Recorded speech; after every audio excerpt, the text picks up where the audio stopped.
Mesdames, Messieurs, bien bonsoir et soyez les bienvenus dans cette émission, l'émission Découverte des ONG, l'émission qui donne la parole, l'opportunité aux organisations non gouvernementales de se faire connaître et de faire la promotion de leurs activités de tous les jours.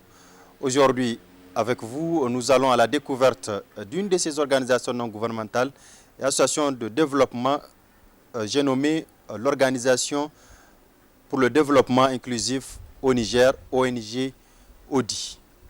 L'exclusion des groupes en situation de vulnérabilité a pour conséquence un accès limité aux opportunités, une augmentation de leur risque de sombrer dans l'extrême pauvreté. Ainsi, l'atteinte des objectifs du millénaire pour le développement OMD et des objectifs tant prônés entre autres par les règles d'égalisation des chances, la Convention internationale relative aux droits des personnes handicapées, la stratégie de développement accéléré et de la réduction de la pauvreté SDRP, et les stratégies sectorielles et compromises. Raison pour laquelle, de nos jours, la lutte contre la pauvreté et la prise en compte des besoins essentiels des groupes vulnérables dans les politiques et programmes sont des préoccupations majeures des États, des organisations nationales et internationales de développement. Pour apporter sa contribution dans le même sens, l'Organisation pour le développement inclusif au Niger, ONG ODI, a été créée suite à la cessation des activités du projet de réadaptation à base communautaire aux aveugles et autres personnes handicapées, PRAN. Elle vise à contribuer aux efforts de l'État à la promotion et à la protection des droits des groupes vulnérables. L'objectif de la création de l'ONG ODI Niger, c'est suite à la cessation des activités d'un projet qu'on appelait PRAN, projet de réadaptation à base communautaire aux aveugles et autres personnes handicapées du Niger, qui avait existé 25 ans durant. Et c'est le fruit de la coopération entre l'ACBM et l'Union nationale des aveugles du Niger. Il a été arrêté le 31 décembre 2010 et nous, le personnel, on s'était dit que tiens, cette expérience, elle est unique en son genre. C'est pourquoi nous avons pensé le mieux serait de capitaliser cette expérience. Et le résultat de notre réflexion, c'est de créer une ONG pour pouvoir poursuivre les efforts entrepris par le projet PRAN. L'organisation non gouvernementale ODI Niger inscrit ses actions sur 3 fronts: l'accessibilité, la participation et l'égalisation des chances à tous. L'organisation aspire à devenir une structure nationale de référence en matière d'inclusion des groupes en situation de vulnérabilité au Niger. Sa mission est de promouvoir le développement inclusif au Niger à travers l'approche basée sur les droits.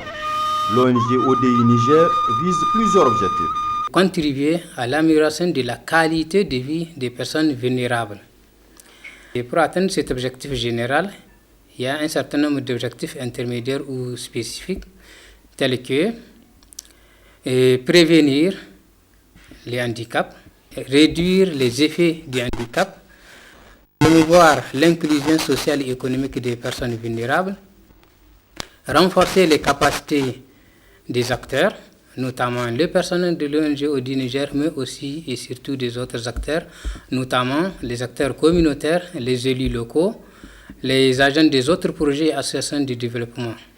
L'organisation non gouvernementale ODI Niger s'appuie sur les orientations stratégiques suivantes: la prévention, la prise en charge des personnes handicapées, l'inclusion, l'intégration des groupes vulnérables ou en situation de vulnérabilité, ou encore la synergie d'action, et ceci dans plusieurs domaines. L'ONG ODI Niger a une envergure nationale. Seulement, comme on disait, qui embarrasse trop et mal en train. Et le plus souvent, vous savez, les ONG sont un peu canalisées par les financements. Ceci pour dire que malgré notre envergure nationale, nous avons une zone d'intervention très limitée, notamment 25 communes réparties dans 3 départements, à savoir le département de Filengue avec 5 communes, le département de Boboy avec 6 communes, le département de Dosso avec 9 communes. Et notre groupe cible, vraiment, c'est les personnes vulnérables en général et les personnes en situation de handicap en particulier. De sa création à nos jours, l'on peut mettre à l'actif de cette organisation plusieurs activités dans ce domaine d'intervention. Ainsi, au niveau de la santé et de la réhabilitation avec ses moyens techniques et humains, au niveau de ce volet, l'ONG ODI réalise d'énormes actions, notamment la prise en charge chirurgicale, la rééducation fonctionnelle des personnes ayant des problèmes physiques, mentaux et sensoriels, la fourniture des appareils orthopédiques ou encore la sensibilisation ou la formation de tous les acteurs sur la question du handicap.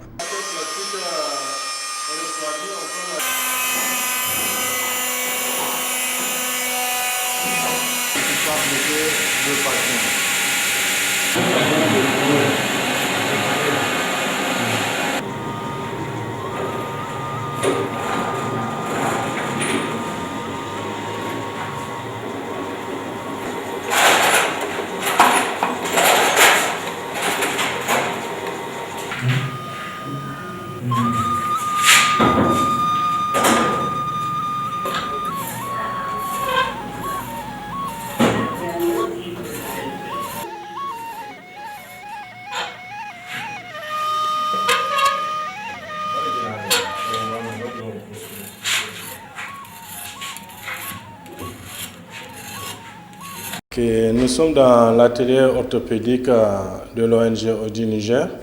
Et dans cet atelier orthopédique, nous produisons plusieurs types d'appareils orthopédiques, et à savoir les prothèses tibiales pour les patients qui sont amputés au niveau de la jambe ou du tibia. Donc là, nous avons un modèle de prothèse tibiale pour enfants que nous sommes en train de produire, qui est en phase de finition. Donc, qui permettra à cet enfant d'avoir au moins une jambe artificielle pour marcher. Nous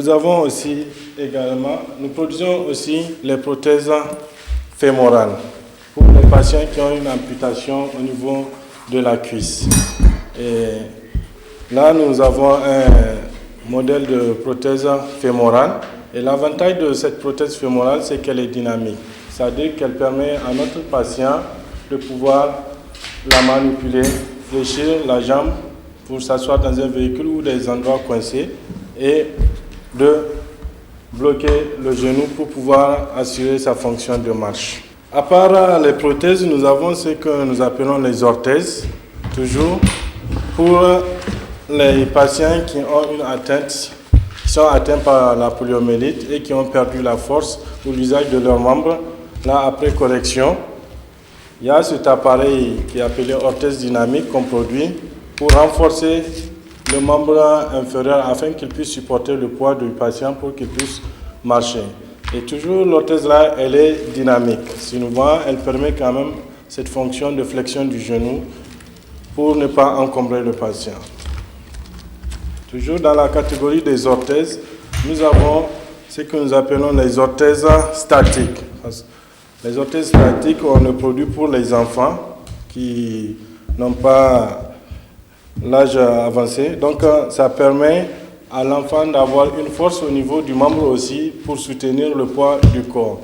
Et à la différence de l'autre dynamique, celle-là, elle est statique, elle est fixe, elle ne bouge pas. Quand on la porte, l'enfant ne peut pas fléchir les genoux, mais quand même, elle assure la fonction de marche. Entre autres, nous avons d'autres petits appareils tels que les appareils de décharge, les chaussures de compensation pour les patients qui ont des inégalités.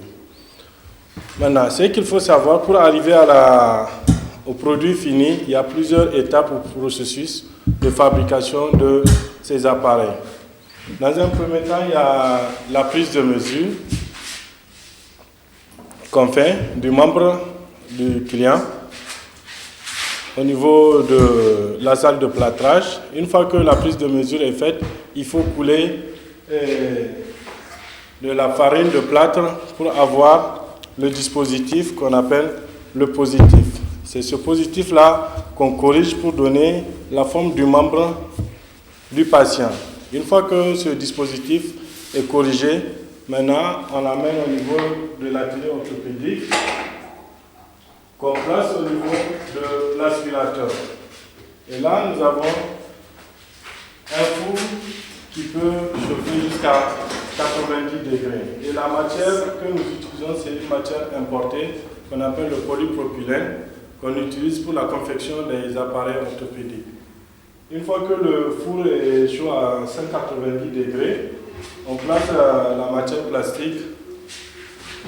Environ 15 à 20 minutes, la matière plastique est prête, elle est ramollie. Et après ramollissement, on vient au niveau du dispositif de l'aspirateur. Ce positif avec la matière plastique qui est ramollie. Maintenant, ce dispositif nous permet d'aspirer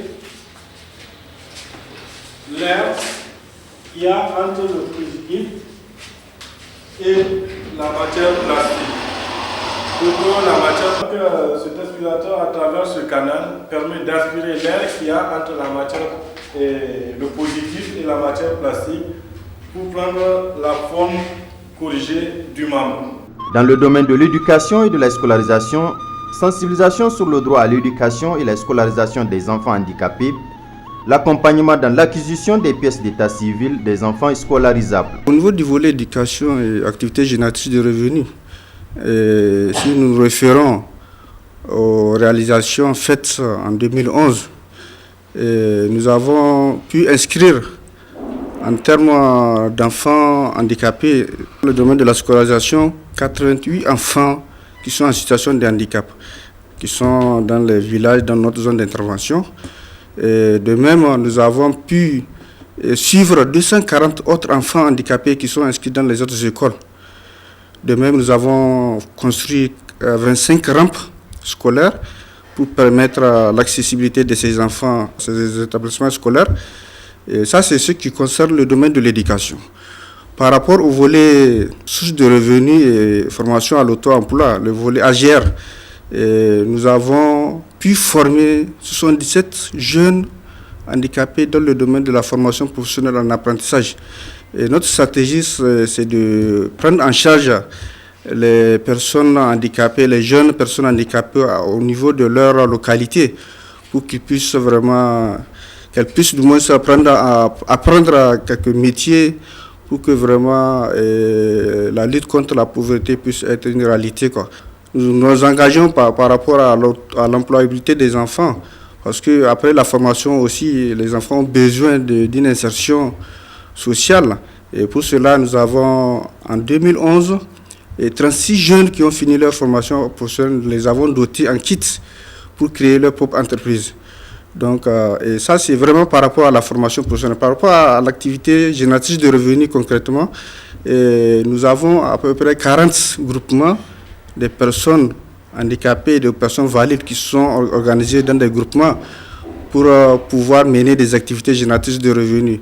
Et les 40 groupements, nous avons à peu près 476 adhérents qui sont dans ces groupements et qui mènent vraiment des activités d'épargne.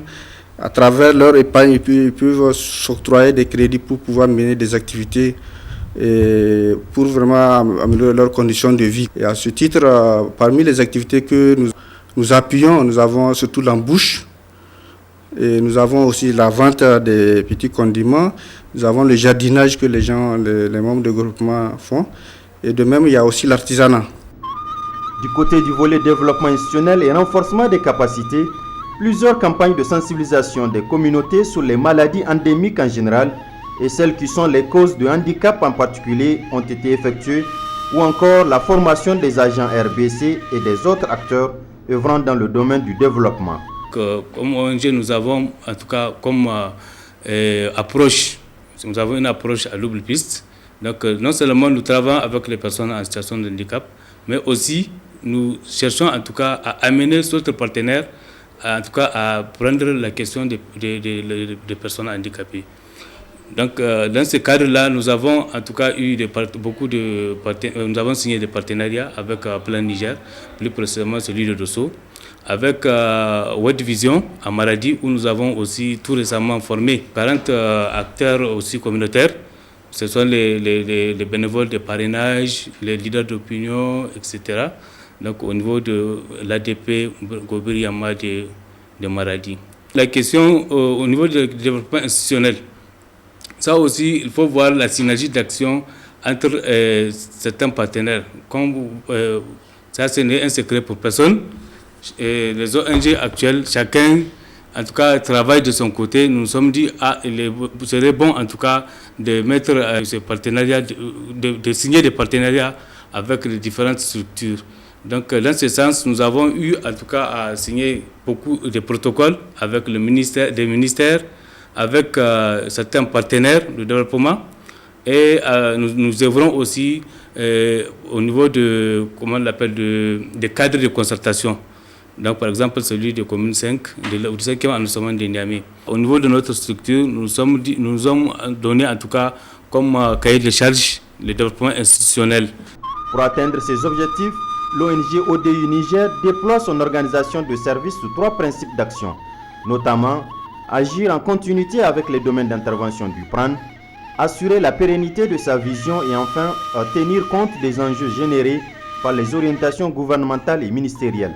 Mais d'où proviennent les ressources qui permettent à cette organisation de bien mener ses actions? Les principales sources de financement de l'ONG ODU Niger, c'est la CBM, qui est une ONG d'origine allemande.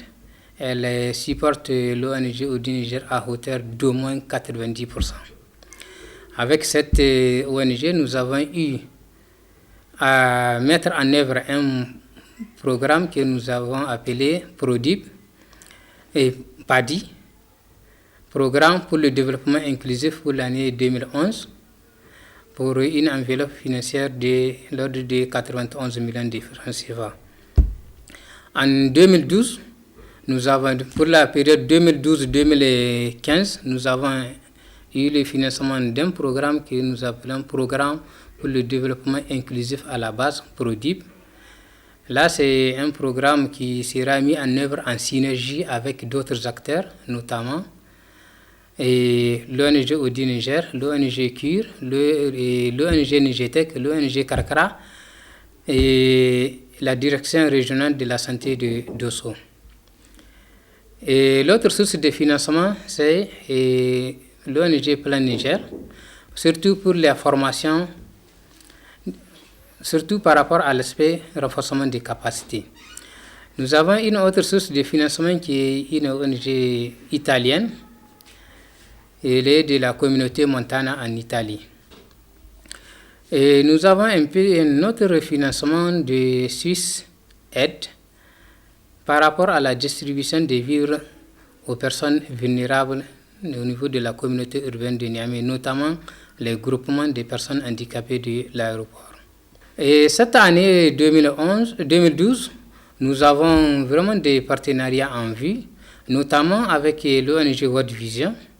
Là, c'est déjà entamé. Nous venons de finaliser une formation des acteurs communautaires du World Vision, plus précisément au niveau de Maradi. Nous avons en vue également un protocole de partenariat avec une ONG TLM de léprosie mission pour la prise en charge des personnes affectées par la lèpre. Et nous sommes déjà en partenariat avec, ça c'est sur le plan technique, avec l'ONG CURE pour les actes chirurgicaux. Nous sommes également en partenariat avec l'hôpital de la Mordée pour également les chirurgies des enfants. Malgré les résultats très satisfaisants enregistrés, l'ONG ODU Niger fait face à certaines difficultés qui ont entre autres pour nom l'insuffisance de moyens de fonctionnement, la dépendance vis-à-vis des partenaires techniques ou encore le vieillissement du matériel roulant. Comme toute structure, l'ONG ODU Niger ne va pas faire exception. Les principales difficultés, c'est par rapport à l'adéquation ressources-besoins. Il y a tellement de demandes de prise en charge sur le plan chirurgico-orthopédique, sur le plan insertion sociale et économique, mais l'assiette financière dont nous disposons ne nous permet pas de donner entière satisfaction à notre groupe cible. Ça, c'est le premier niveau de difficulté. La deuxième difficulté, nous voudrions asseoir un certain changement d'attitude et de comportement, ce qui n'est pas chose facile. À ce niveau, nous pouvons prendre banalement un an derrière une famille pour qu'elle accepte la prise en charge sur le plan appareillage, sur le plan correction par plâtre ou bien chirurgical, pour convaincre cette famille, mais fort malheureusement, c'est pas facile. C'est pas facile. Nous sommes tous, ils ont tous la vision ancienne des choses où on dit c'est Dieu qui a amené, comment on voulait compromettre ce que déjà le Tout-Puissant a prévu.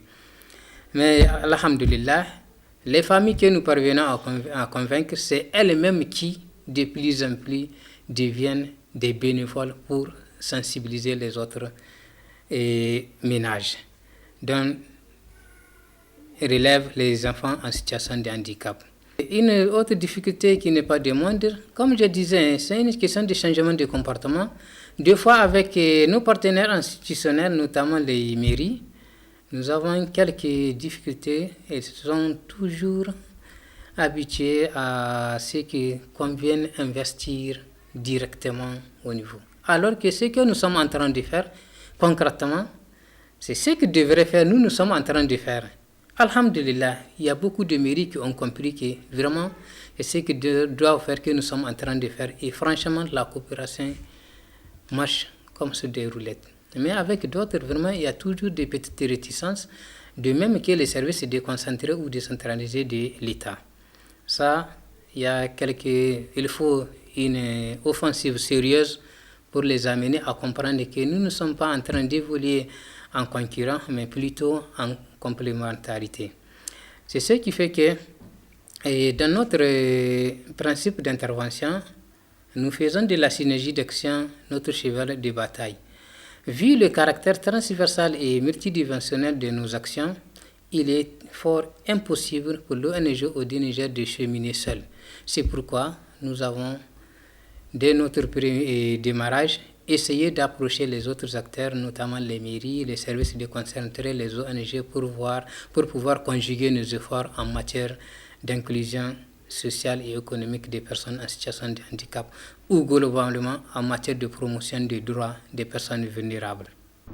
La reconnaissance des compétences des patients, de leurs proches et de la communauté, le respect et la protection de la dignité humaine, le respect du contexte de vie et la reconnaissance de la diversité des besoins des patients et groupes cibles, ou encore l'instauration des liens de collaboration et de concertation à tous les niveaux sont entre autres les normes, valeurs et éthiques de l'ONG ODU Niger, l'Organisation pour le développement inclusif au Niger, tous pour l'égalisation des chances et la synergie d'action pour la cause des groupes vulnérables.